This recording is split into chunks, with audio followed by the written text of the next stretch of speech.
Train ধরার ঠিক আগের মুহূর্তে লুটিয়ে পড়লেন এক ব্যক্তি। আশেপাশের সকল যাত্রী ছুটে গেলেন।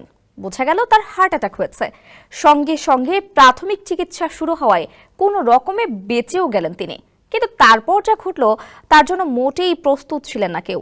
হার্ট অ্যাটাক থেকে উঠেই ব্যক্তি ছুটলেন অফিসের দিকে, বললেন এক্ষুনি অফিসে যেতে হবে তাকে। বিস্তারিত জানাচ্ছেন অমিত হাসান রবিন। মধ্য চীনের সাংশা রেলওয়ে স্টেশন থেকে ট্রেন ধরার কথা ছিল এক ব্যক্তির। প্রতিদিনের মতো অফিস টাইমে ভিড় ছিল স্টেশনে।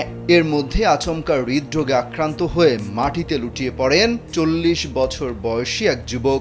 সঙ্গে সঙ্গে তাকে ধরাধরি করে একটু ফাঁকা জায়গায় আনা হয়। স্থানীয় কিছু যাত্রীরাই ডাক্তার ডাকেন। কয়েক মিনিটের মধ্যে চিকিৎসক এসে ওই ব্যক্তির চিকিৎসা শুরু করেন। 20 মিনিটের মধ্যে ওই ব্যক্তির জ্ঞানও ফিরে আসে। অত্যাধুনিক ফিচার সম্বলিত বিভিন্ন সাইজ আর কালারের 250-টিরও বেশি ডিজাইন অপশন নিয়ে ওয়ালটন স্মার্ট ফ্রিজ, বোঝে আপনার প্রয়োজন। মৃত্যুর মুখ থেকে ফিরেই ওই ব্যক্তি বলতে শুরু করেন, আমার দেরি হয়ে গেছে, অফিসে যেতে হবে এখনই। এই কথা শুনে হতবাক হয়ে যান সেখানে উপস্থিত সবাই।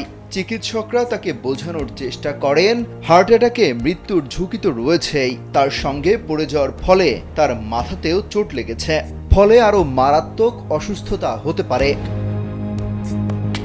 কিন্তু এই ব্যক্তি স্পষ্ট জানান তার কোনো চিকিৎসার দরকার নেই, তিনি একদম ঠিক আছেন, অফিসে যাবেন তিনি। যদিও বারবার বোঝানোর পর তিনি অবশেষে হাসপাতালে যেতে রাজি হন। গত কয়েক বছরে চীনের বেকারত্বের সমস্যা নিয়ে আলোচনা হয়েছে।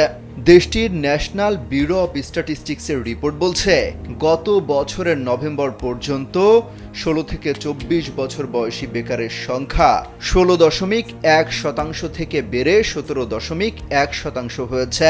একই সঙ্গে বেসরকারি সংস্থা বা আইটি সেক্টরে একাধিক অল্প বয়সী কর্মীর পরপর মৃত্যুর ঘটনায় আতঙ্ক বাড়ছে সাধারণ মানুষের মাঝে।